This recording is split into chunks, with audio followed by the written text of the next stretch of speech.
Hola, soy Marian Palma, soy fundadora y set designer de Magic Bus.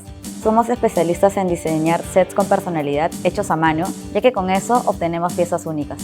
Soy arquitecta de formación y creo que parte de eso se ve reflejado en los sets que hacemos. Nos gustan las figuras y los patrones geométricos. Nos centramos principalmente en fotografía de producto para contenido en redes sociales.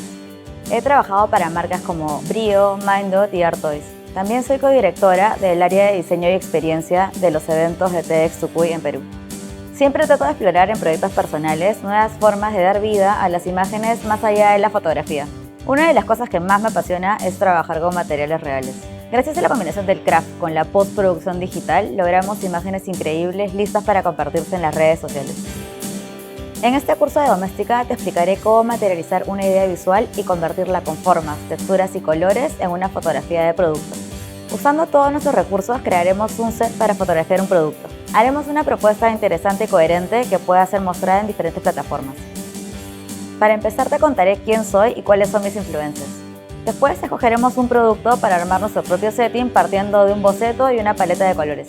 Usaremos cartón, pegamento y pinturas, pero también puedes usar cualquier elemento que tengas a la mano para ayudar en la composición de nuestro set. La dirección de arte y el set design serán lo más importante. Después nos instalaremos en el estudio y lograremos que nuestro boceto se convierta en la fotografía que imaginamos.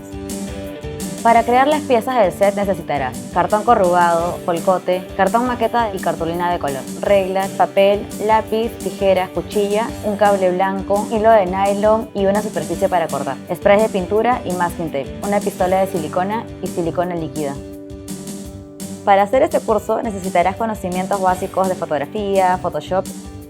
Además te ayudará a tener ciertos conocimientos sobre iluminación en el estudio y manejar una cámara reflex. La idea es que te pongas creativa con los elementos que vayas a utilizar.